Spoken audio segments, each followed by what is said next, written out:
Hey, and welcome back to how to make a Master System game using Devkit SMS Tutorial 6.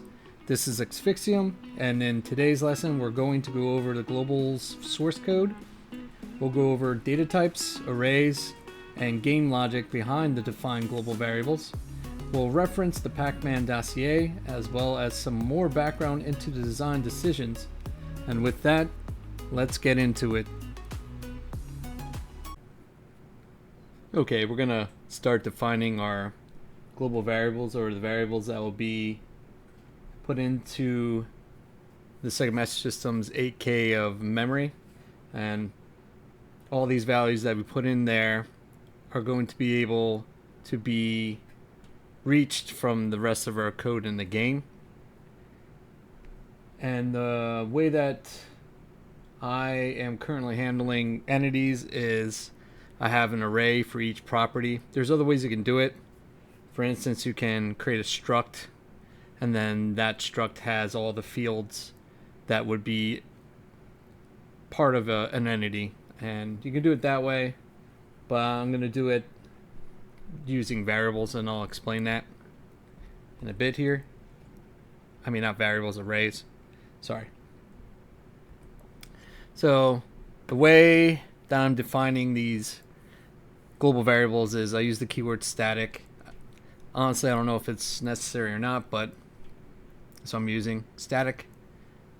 And then the type of data that we're going to store in this variable here is an unsigned car. So what does that mean?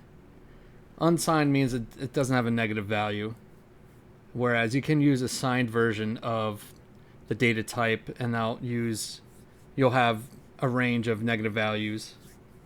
So for an unsigned car, a car is essentially a byte. It's a value from 0 to 255. As you can see, that common theme that happens within the game is we always have bytes that are associated to the data. So a byte is a value from 0 to 255. If we had a signed version of the byte, or car in this case, because that's what programming language says is basically a value for a byte. It's a car here. What that means when we go into a signed car is that value gets cut in half, basically. So it will be negative 127 up to 127. So the range changes. It becomes shorter on the positive side, but then you gain on the negative side. So a signed car is a value from negative 127 to 127, and then an unsigned car is a value from 0 to 255. And the way you determine what you need for a certain value is just asking yourself, okay, how high can this value go in terms of its actual value? So here I pick our first value, which is I prefix it with entity, which means this is going to be a part of any entity in the game that's going to be able to use this property called type. So entity type. And if you recall, in the defines tutorial, that we had something that was called an entity bonus cherry. Well, that's what we're going to put in for these value, or for this value. So if we go back, and we can see all the different entity types, that's what this value would be. And if you see, the highest that I currently have is 14. So I'm going to use the lowest type that I can in programming. I mean, we could go down to bits if we really wanted to in this scenario, but we're talking about byte being the smallest value here. So a byte will cover up to 14, because it remembers the value that can be an unsigned car can be a value from 0 to 255. So as long as it doesn't go over 255, having a unsigned car should cover the values that we are looking to put into this global variable, which is entity type. So we'll see more of that as we go along. And so basically here we say it's static, so we're going to put it into our workgram. we're saying it's unsigned, so it doesn't have a negative value. And then we're saying it's a car, so it's a value from 0 to 255. And then the actual name or that we're going to give this property is the entity type. And then this last part is an array. So we can have, in this scenario, we're going to have a maximum of 8 entities possible at any given time. 8 unique entities. So here I have a little legend that says what each of them are. So in slot 1, so think of these as a collection of these values. So you could also write the array that it has all these 8 values put into place, and they start off in 0. Let's say that.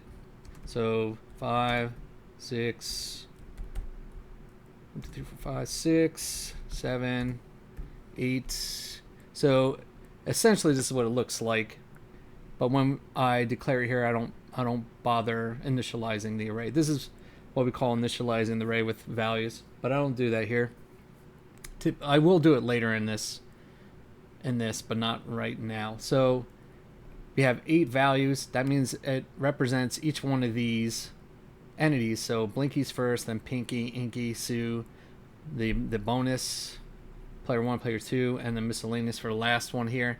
So this would be Blinky's current type. So whatever that type value would be. So it would be whatever one of these types. So Blinky would be 3 in this scenario. So we put 3 in there, and then Pinky might be 4, and then 5 and 6 for the other ghosts, and then player 1's in value, and so on and so forth. So they go into each one of these slots for their value. So that's what this array means. It's not just one value, it's an array that carries 8 of them, and then they represent each one of these entities in the game.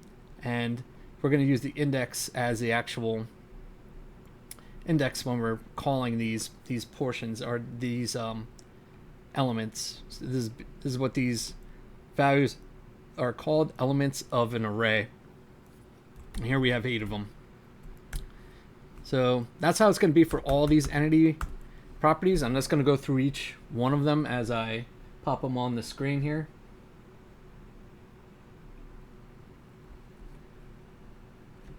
And I'll go through each one. So this here is the entirety of all the entity properties. Again, this could be done a different way. If you can just declare what they call a struct in C, where you can have a struct that's called, say it's called entity, and then it can have all these fields like type, tile, previous tile, X, Y, all this stuff. But again, I'm doing it with arrays. I like it in this way. And I prefer it this way. It's really a preference when it comes down to it. So I prefix all these properties I have for an entity with entity in front of it. As you can see, each one of these is an array of 8 elements. But you can also say I also change what type I put in there, and I'll explain that. So the entity tile is the current tile that the entity is on top of. When I say that, I mean this value here. When we go into our map and we see the indexes, the tile that the player's on is one of these numbers. So 847, 848 is where usually the player starts. I think it's 848 where the player starts, or it might be actually over skosh just a little bit, but it doesn't matter. So it's done in tile. So even if it's over, say it's in the center of this in pixel coordinates, it is actually lying on 847 or 848, one of those, when it's on the screen. So it's done by tile. So if you look at the maximum tile that the player can use is probably around 1052. Well, that's more than a byte value. So a byte value goes up to 255. That won't hold our number. So we need something that holds a number higher than 255. And the option that we have here is that we can actually have 2 bytes together, which most of this data on here is 2 bytes, if not all of it. 2 bytes goes up to a maximum value of 65,535 when you have 2 bytes together, and that's the unsigned version. And then if you split that in half, when you go in and use it as a signed 2 bytes, then it becomes half that value negative and then positive. But here we just want the unsigned version because there is no negative value here. 0 is the lowest it can go. So when we want to keep track of where any of the entities are, I should say, we want to keep track of their tile index, where they're at positionally, because we're going to use that in the game for collision detection. Also, when they roll over certain parts of the screen, like where the pellets are or where the energizer is. So how we would define that is we would give it the short type. You could also write in interchangeably int type. Both of them mean the same thing. So short means 2 bytes instead of 1. Car is 1 byte, so value from 0 to 255. Short is 2 bytes, which means a value from here in our unsigned at least, from 0 to 65,535. Well, 65,535 will definitely cover the maximum tile amount that can be done, because on the screen, again, when we look at the maximum amount you could possibly ever have, it's 1,151 is the max value. So having a short will cover that value for us and record it properly. If we did it with a car and we went over 255, it will overflow, like we discussed in one of the previous tutorials. It will overflow back to 0, and you'll be wondering what is going on with my character. It went to 255 and then it went back to 0 with the tile index, and it's not reporting the correct number. It's not on the right tile. There's no collision detection happening. This is a nightmare. The reason why is because you didn't give it a type that can handle the maximum amount that you're looking to store. So maximum amount that we're looking to store in a tile is 1,151 according to what our map data says. So we have an unsigned short, so that's 2 bytes. Again, 65,535 max value, so that's what we're going to put in a tile.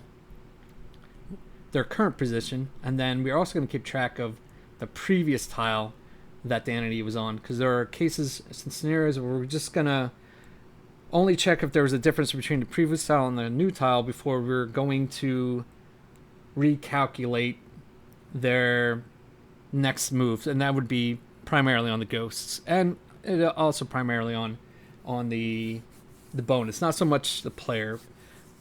We only keep track for the previous tile for the player when it comes to collision detection with anything with the ghosts. So really, some of the logic in it is going to be, okay, what was the previous tile? Does it match the current tile? If it doesn't match the current tile, we know there's a change. So then at that point, we will start a calculation to see where the entity can move next. You don't want to keep calculating every frame certain functions, because they take up processing time, and processing time is very valuable because we don't have a lot of it. Next thing is the actual pixel position of the entity. So this would be not the tiled portion, but an actual pixel version on the screen, and where they are. This is where the actual origin or the core position of each entity is. It's at these X and Y positions, and the reason why we have them as short is, again, they have the ability to go past 255, so we're going to give them a short. Again, 65,535 is the maximum value, so that's why we're giving a short here, because this is the world space, not screen space. Screen space is typically when you're talking about the VDP, it does accommodate for a byte or a car's worth of data, both X and Y. And in all seriousness, we could probably have this as a car for the entity X, but it is a little wasteful here with it being a short. But we're going to have it just so it matches the other position. But when it comes to world space, so again, I'll go over that a little bit. So the VDP, when we're using it, this area here is our screen, 192 pixels high, but in actuality we have a bit more that we can play with here. So if I put the area grid up to 28, this is the area that we have, that the VDP gives us to draw to the screen. I believe there's also another graphics mode, but this is the one that we're going to deal with. So it can do 28 rows by 32 columns, but it still doesn't match the rest of our world space. So this is the screen space that can happen. It's not enough to do the entirety of the world space, and that's why we have to create arrays to remember what changes happen on the map, because if we change it just in the VDP portion, it's not enough to remember when the player scrolls up and down. Now we could probably maybe scrunch it down a bit that it would fit into this area, and then we wouldn't have to do anything with keeping it in memory. But the problem with that is I wanted to have the original arcade layout, and that's what I'm going for here. So that's the reason why I have it in a short, because if we keep going down, you can see our Y value, if we keep going down, goes past 256. And we need to know certain data when it comes to the collision detection on these bottom walls and everything else. So you need something that's a little bit more than 256 or 255, 0 to 255. So that's we put it in short. So this is in world space, not screen space, so we can go beyond the screen space, so that when the entities are off screen, we still know what they're doing, where they are. They may not be drawn to the screen moving around, but we know in memory where they're at. So that's what we have these values for. These 4 variables are for the player. There's a concept in Pac Man, which they talk about here, is this cornering. And the idea is that the player has a slight advantage over the ghosts when going around in a corner where there's a corner. So it can actually take a diagonal approach to it if the player presses down before they get into the turn. And since it's diagonal, you get a little speed boost over a ghost. A ghost has to go to the very center of the tile before it can move on to another direction, whereas the player can prematurely press down in this scenario before it gets here, and then as immediately as the player comes into this tile, or it calculates the next tile as being this tile, it can corner cut and get just a little bit of speed out of it. And this is important because it really defines the feel of the game. The corner cutting, you can definitely tell when you're playing the arcade one of Miss Pac Man, and you press into a turn before you're there, you definitely get a little bit, just enough speed that you can outrun a ghost. And some of the other small details of Miss Pac Man is when you eat a pellet. When you eat the pellet, you do not move forward just for that split second. So when the player is eating, say the ghost is chasing Miss Pac Man and Miss Pac Man's gobbling down some pellets, while that's happening, she's just losing just a little bit of speed while doing that, and the ghost just gains a little bit more on the player when the player's eating the pellets. So you want to keep all that intact. Now, if there's no pellets in front of the player, then they usually have just a smidge more speed than the ghost to outrun them when there's no pellets around. So that you want to keep all that behavior, because that nuance is what makes this game the way it is. If you would just ignore those small, simple, or those very, very nuanced portions, then you're not really getting the feel of the game. And getting the feel of the game is very important, and those little things matter in the end. So we want to try and mimic that. I might not mimic every portion of what Miss Pac Man is, but I am gonna mimic as much of the core playability of the game as close as I can, and that's what these next 4 variables do for this game. So we have any pixel X, any pixel Y. They're just shorts here, and cars. So a value from 0 to 255. And what this does is it hones in on when we do a normal check on the tile, we're checking in the tile size, so 8 by 8 pixels. So when the player's moving on to the next tile, their X position here will be the factor of if they can move into the next tile. So it will be checking for that as it goes along. It'll check and check and check. But the precision is not 100% precise when you have it at a tile. So if my X is here and I'm moving into the next tile, or I'm here, I'm about to move into the next tile here, it will check if the collision happens. Well, it will happen a little, it won't happen prematurely, but it will happen a little sooner than what our sprite will get to. So it will be off center. What you want to do is check if we're actually in the center of the 8 by 8 tile is what we're looking for. So the pixel X and pixel Y keeps track of any new tile we run into, and then we see where we are X and Y in that tile. So it can only be a maximum value of 8. So it'll be a value from 0 to 8. So that's why we're picking a car. But we're also keeping it as a signed car, because there'll be cases where when we put together and we subtract from where the center is versus the player, we want to know how close to the center they are. Are they over the center? Because again, we have speeds that are fractional. So there's points where it could go over that center. So we want to be able to snap them back to the center if that happens, or we want to be able to check to make sure that we're always within the center of those tiles. So that's what all these variables here do.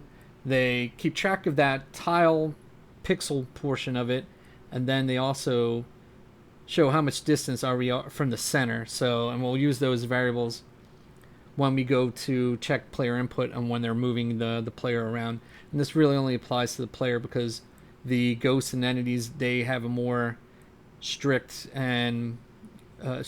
positioning when they go into the tiles. There's none of this corner cutting. And we could actually apply the same movement to the ghosts, and you can see them. There was times when I had it on for the ghosts just to see how it would look when they corner cut, and it was pretty interesting. Let's put it that way. And they always caught up to me, and I wound up losing the game a lot. But that's besides the point. So that's what these 4 variables are for. And then this next one is the entity direction. So again, I picked an unsigned car, which is 0 from 0 to 255. Again, we're gonna use this direction defines our constants, as we said, so that isn't going over 255. So I picked the car for that.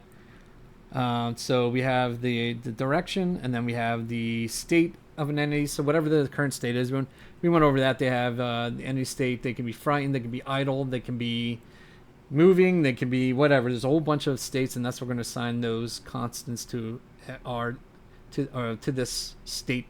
And then every entity can have a substate. So maybe they're moving, but they're also frightened. So the player's moving, but the player's also energized. So there's when you get an energizer in the game, you get a slight buff to your speed, so you move a little faster while that is going on with the energizers. Then once it's done, then you're back to normal speed. So there's some substates to be had. I don't know if I totally used this or not. I might have had it here at one point, but I may not be using this. But it would be something that would have to be implemented in future. I think I did it. I think I cut a little bit of corners there. So something to keep in mind. You have the entity speed. So you have the regular base speed. So how many pixels it can move per frame. So it would typically, you can have a whole number here. So I use, again, a car. So it could be 0 to 255. But obviously moving 255 pixels per frame would be insane. So typically you keep it at 1. When the player selects the speed boost, it is actually at 2. So it's double the normal speed, base speed. And then you have the subspeed. So this will be the fractional part. Just having one number as your pixel movement, it doesn't lend well to the game when you want to try and have certain entities slower or faster than others. You need a fractional part, and that's what the sub speed is. Or sub pixel speed is a number that we'll use when we accumulate the speed as the player or the entities move around the screen. The only one that stays at a static value in this is the bonus, whereas all the other entities, they get their speeds changed depending on the stage. It can also be depending on how many pellets that the player consumed. So one of the things that Blinky can do is, depending on how many pellets are consumed, you can get faster and faster. Actually, you can get faster than Pac Man, Miss Pac Man at some times. And they call this, what do they call this? Cruise Elroy, the mode for Blinky. We do not take that into consideration with this game, but it can easily be applied. I just never implemented it. I only implemented, again, some of the base stuff. So this isn't like a perfect one-for-one, but if you really want to sit down and put the additional information in, it can be a one-for-one as close as we can get. But again, that's just like a fractional speed, so it would be whatever our speed is, and then we would increment this sub-speed, and then where we keep track of that increment or that accumulation is the accumulator portion of the subspeed, where the entity currently is with its speed when it's accumulating the fractional part of the speed. So eventually, once it reaches past, in this case, 255, it will then incrementally add the speed that we had defined. So, and that's how this will work. Any frame is the current frame of animation, so there'll be animation for all the entities except for the bonus, which doesn't have any animation. But typically, you want to know what current frame to show, and then there's going to be a duration to that frame. So it'll show that frame for X amount of frames per second, and that'll keep track of that. So the frame and the frame duration, and that'll be part of what we'll look at in the future. Entity timer, there's a built-in timer for each entity that it can use, and I have it as a short, so it can go pretty long. Sometimes I want certain things to last more than 255 vertical blanks, I guess you could say, or frames. So that's why I have a short. And here I have a signed car for this, because when the duration will be subtracted, and when it gets into -1, or that's when we know that we need to reset the duration again for the next frame. So that's why I use a signed or a negative value here. Entity timer, entity LUT index. So there are lookup tables that can be applied to each entity, and we need to know where that entity is currently in a lookup table, and I'll go over lookup tables later. But this will be where it's pointing to within the lookup table. As we increase the lookup table value, or where we're gonna look within the array, that index will change with this. And the maximum it can go up is 255, which is fine because we don't have any lookup tables with more than 255 elements. The entity target, so this will mostly go, or primarily go for the ghosts. They need to know what their target is every time their current tile position changes from the previous one. So here, I'll look up for target. Not most of the time it will. Not all the time, depends. But the entity target will get refreshed every time that their tile position changes. And then this is the short to the entity target tile. So this is the index where we're going to hold what the target is, and then this is the tile that target is on currently when we go to target it at that point. So I'll go over more with that when we look at it. But if we look at it through the dossier, here again it talks about that corner cutting, what the most optimized time to corner cut is. But if we look at it, everything again is on this tiny grid. So all the pellets are on these tiles here. So we can, this is where we're gonna keep track of where the player is on this run, where all the pellets are, and that will tell us how many pellets are left when we go to change them. We can also, if you like, for instance,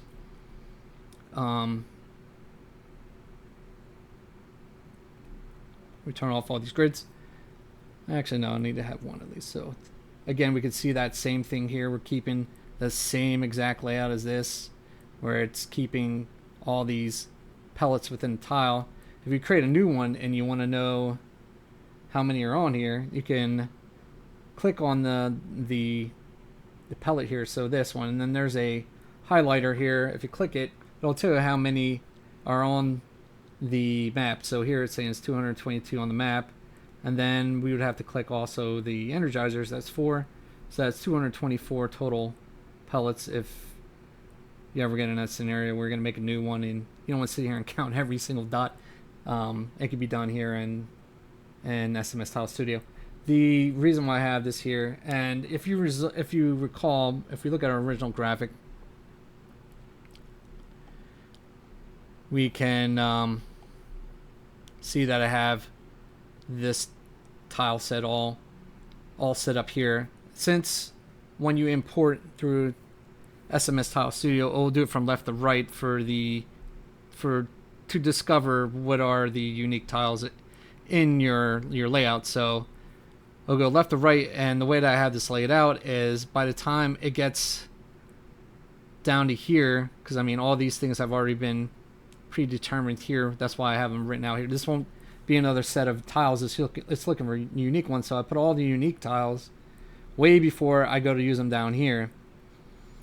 And the way I got these unique tiles is I use Tile Studio for it. So I started with one of these screens, and I put some stuff in there that I wanted to be part of that layout, and I imported it here, and then I used the tile flipping stuff, and then here I went through to make sure that I didn't have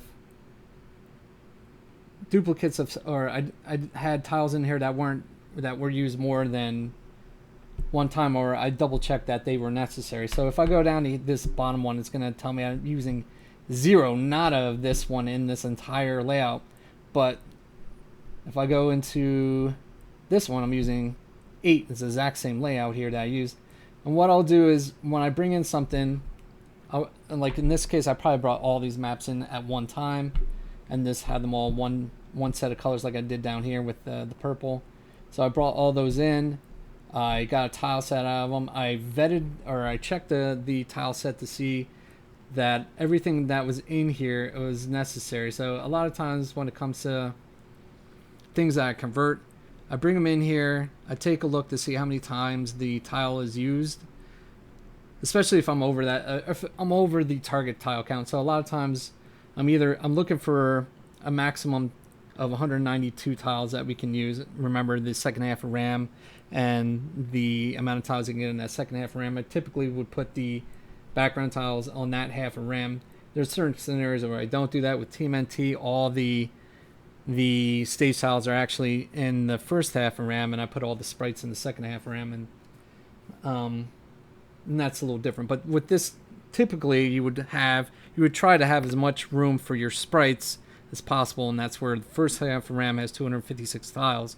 So that's why you want to typically have your sprites in the first half of RAM, and then the second half of RAM is where you would put your background tiles, which would usually be 192 tiles total that you would use for that. So here if I import all this and it tells me I have like 200 and whatever X amount of tiles, well obviously that's too many. I want to have 192, so I'll go in here and I'll make sure that each one of these, based on this count, is pulling their weight. So it's only 4. I only have 4 tiles using this graphic, but I need to because it's the Energizer, so I need that in there. Here it's you saying I'm using 240 of these, that's fine, but I just want to kind of go through it sometimes, and I want to see, okay, how many times is each one of these tiles being used, and is it necessary? Is it a good candidate for me to replace with another tile that's similar to it, or to remove it completely? And that's what I do in this scenario. And if I find something where it's not needed, then I'll come over here and I'll go to the tile map options and I'll replace that tile with something else that I might want better. So this will be the target tile. So say I wanted this one here to be replaced with some other tile over here, and I would select that and then I hit OK. I'll go through the tile map and it will replace that with a new tile, meaning that now I can get rid of that tile. And I'll do that systematically, so I whittle it down.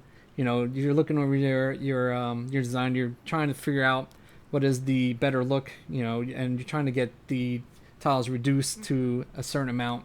And then once I get it reduced to a certain amount, what I'll do is I'll export it, the entire tile map as an image, and then I'll save it, and then I'll re-import it. It should be less tiles than it was the first time, and I'll go through that iteration over and over again until I get it down to 192 tiles. And then at the end, I'll take those tiles, and then I'll take the tile set, and I'll export that as an image. And then my image editor, I'll just pop that resulting tile set right up here at the top, and then, you know, do some design work if I need to. I might not even need to put this tile set in my main layout. I might be able at that point just, you know, call in my end result. So it's a little long-winded. Hopefully I made some sort of sense, but sometimes I just do that. And you can see with this highlighter that it'll show you where it's used everywhere. So again, where you can make an informed decision design-wise. If you got rid of it in the design here, how much would it hurt it? What could I use to replace it? And then when you replace it on here, you can see how that looks visually, and so on and so forth, until you whittle it down to the target amount of tiles that you're looking for. And I've done this a bunch of times, especially when I did the Street Fighter 2 hack. That was, some of the stages there were absolutely horrible. Because it's a hack, you're limited by how much ROM space is available within the hack. Now, Street Fighter 2 did have a bunch of places that I could put information, but it was still kind of a pain in the butt. Like Sagat's stage was, I think, a maximum of 95 tiles that they used in the original layout, which is not enough to do what I wanted it to do. So I wound up pointing it to a completely different set of data where I can get the full 192 tiles that were available. And that was a pain, but I remember that one in particular pretty much broke me. I'm not gonna lie. But getting it down to where I wanted to look right, and I was able to get it to 192 tiles, even with 192 tiles, and flipping all that stuff, it was an absolute pain in the butt. And thankfully there's people on smspower.org that, you know, they pointed me to some tools, and then they came up with their own designs, which I thought was kind of cool. And originally I went with, I think, the Street Fighter 1 Sagat background, and everybody seemed to hate that idea. So I had to change it. But, you know, it's just, when it comes to that, like hacking projects, I think this is a pretty invaluable tool. It got me down to where I needed to, and then also when I took advantage of some other tools to figure out how many tiles I was going to get out of repeating some of the other tiles. This, in the end, you know, was the tool or the method I used to get it down to what I needed to. Not this tool in particular, but, or maybe it was this one. I don't remember. Either this or the other editor I made, but they both have very similar functionality, so I copied over to the SMS Tile Studio. So I'm pretty sure this is the same set of events I did to get down to this tile. So just to have some background on this and how I used it, and maybe it's something you might be interested in too. Or there's like I said, there's a variety of tools out there that can really reduce your tile set count or your tiles when you need to squeeze it into the VRAM. So, and we also have some additional tiles that we could use technically, depending on if we're using the scrolling or not, and some other small things.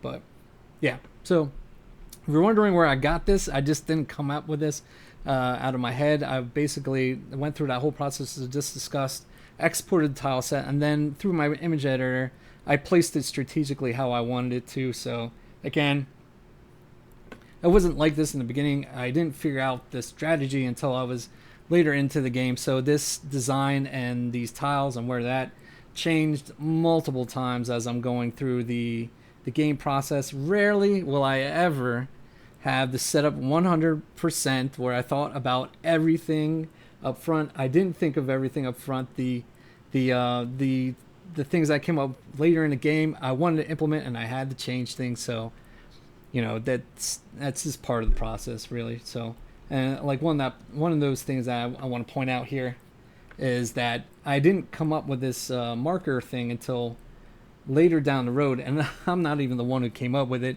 I had a prototype of the tutorial game up to a certain point, and there was the team play, and I was just getting into the team play mode of it, and I wanted to test performance because I wanted to see how abysmal it was, and playing 2-player by myself, it's nearly impossible. So I asked my son, I asked him if he could put it on the machine, if he'd be interested in helping his dad out and testing the 2-player on the actual Sega Master System that I have with the whatever that is, that card that you can play whatever your homebrews on it, whatever. So you played it on there, and he went off screen. So the logic is that at that time I didn't have markers, so he didn't know where he was at. And I told him, I was like, "Hey, you're not gonna know where you're at. You're off the screen, blah blah blah." And he goes, "Well, you should have a little marker at the bottom. Shows where the player is." And I'm like sitting there, and I'm like, "Huh, that's a very good idea. Why didn't I think of that?" So I thought that was brilliant, and I was like, "Oh yeah, when I come back to coding, I think I'll implement that." So, and that's where the idea came. It came from him, and originally it was just going to be the players in team mode that I was going to have these markers. But then I thought to myself, "Is like, why am I just, I can count how many times that I got chomped by a ghost that I didn't expect coming down at me when I was scrolling up." And I was like, why don't I just do it for everything? Everything has a marker. You have a marker.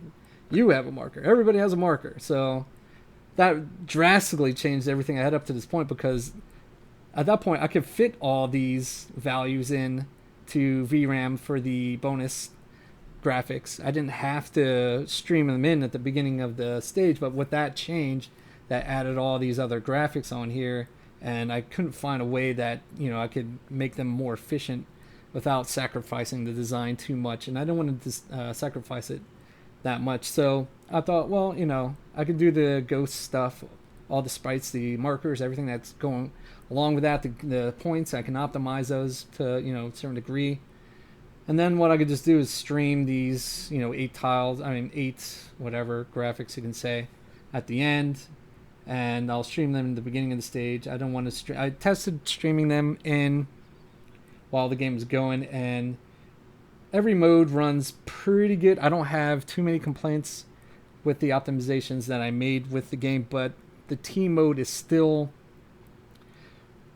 it's touchy to me. It's a little uncomfortable for me. So when you're playing team mode, it doesn't lag or anything, but I mean, it's on that cusp, you know what I mean? And when I tested it with the team mode, and when the bonus came in, it would pop the processing just a little bit out of 100%, well, up to 100%, and must have went into the next frame, because you can hear just a small, slight glitch with the sound, because it went into the next frame. And when you go in the next frame, that's when lag occurs. So you want to keep all your processing in one frame. If it goes over into or it bleeds into the next frame, that's when you're going to have lag, and we'll go over some of that while we're doing this game. And it's very long-winded, but what I just talked about, but hopefully that makes some sort of sense, and some of the things that you may run into while you're creating a game. So again, the whole thing is that we're limited in the amount of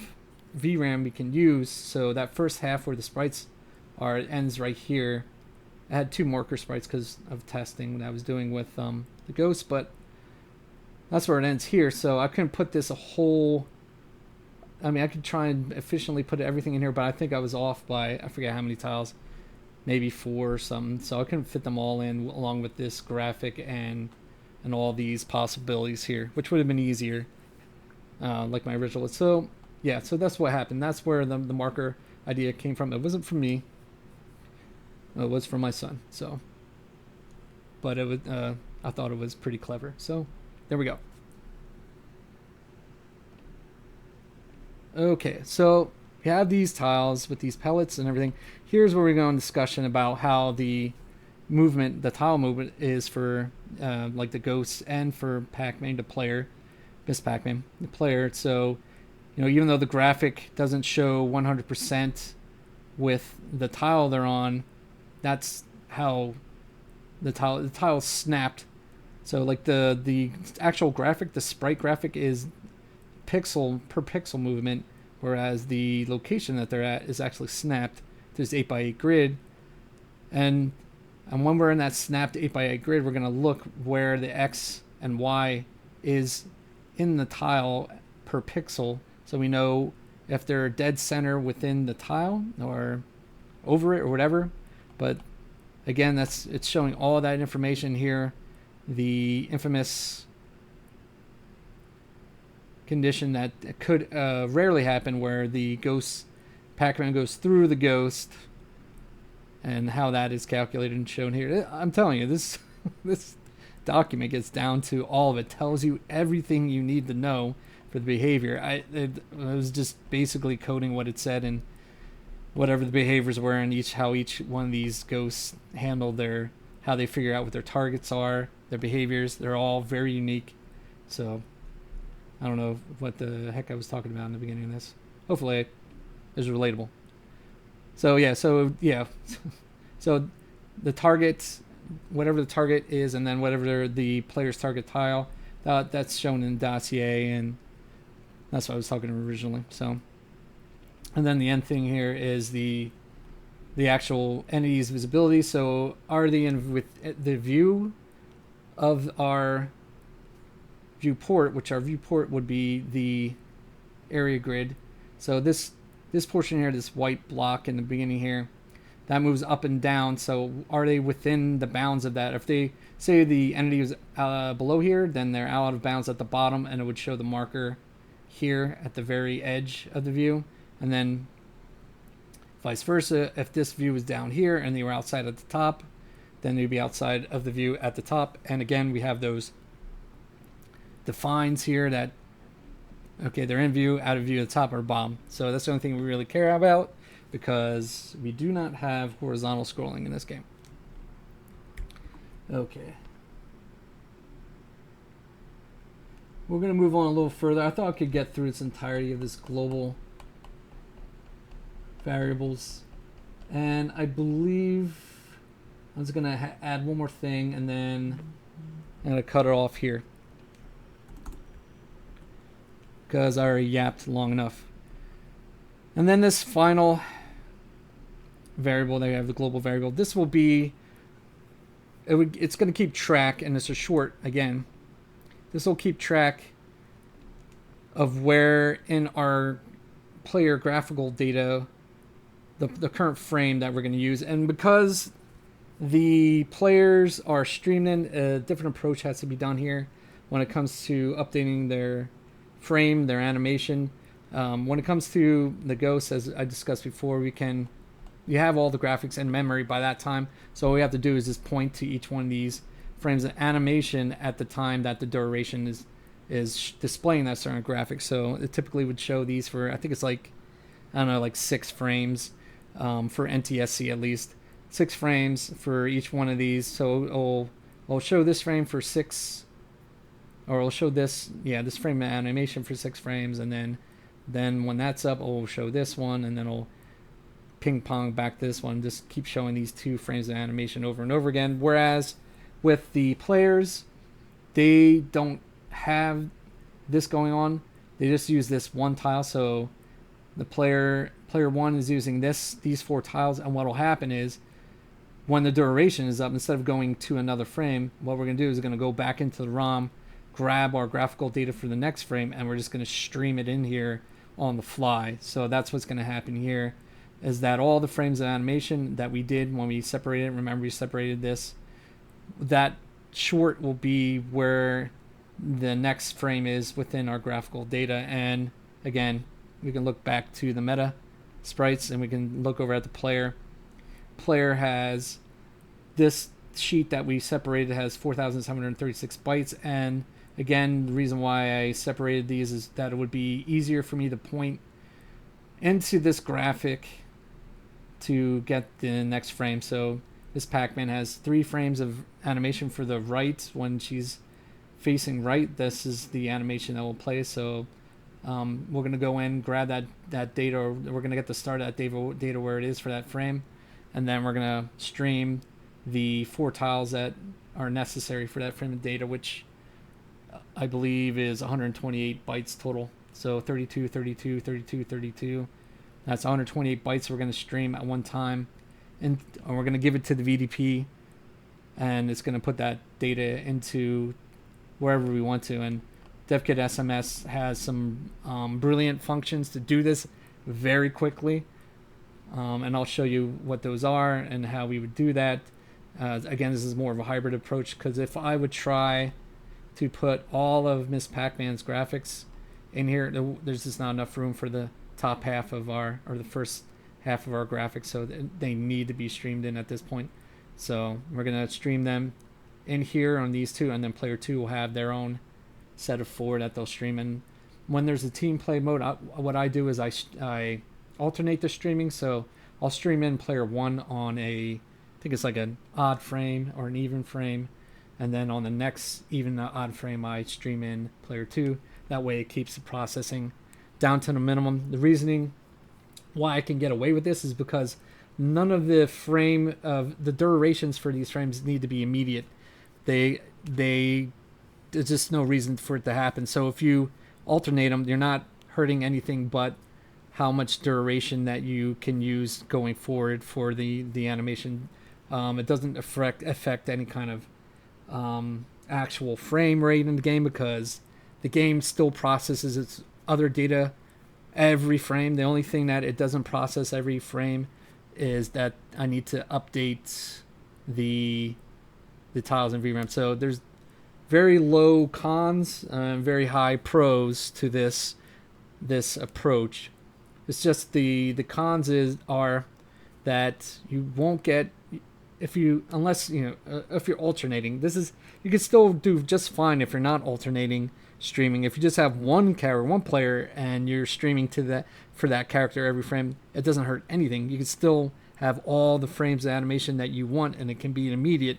Where the con really plays in is how much processing time it takes to actually stream, which, depending on how you use it, can be either pretty significant or it can be negligible. In this case, it's pretty negligible. I think when I use the streaming for 4 tiles, it writes to the VDP within anywhere from usually around 7. It takes about 7 lines of processing, and I'll show you what that means, because right now it doesn't mean anything to you. 7 lines to stream in 4 tiles, and that's basically nothing in my opinion, because you have still plenty of processing power left. So I think that's where, so we only care about player 1 and player 2, so that's why we only have an array of 2. We don't have 8 here because the other entities don't use tile streaming. We're only player 1, player 2 use the streaming, and I keep track of that in short because, again, if we look at the data, it goes up to 4,736 bytes. We're going to keep that within a short, so it can be only from 0 to that 4,736 bytes. So we can't use a car because that's only a value of maximum of 255. So we're going to use a short, again, which is 65,535. That's perfect for this. We don't need it to be a negative value, and that's why this is the value it is. And then we're going to use that when we go to animate the player. So, and I think that's where I'm going to cut this one off. I hope you enjoyed it. There's still more to do with this, and this mostly was talking about some of the game logic, my choices, and that sort of thing. So I hope it was insightful to some degree, and I'll see you next time.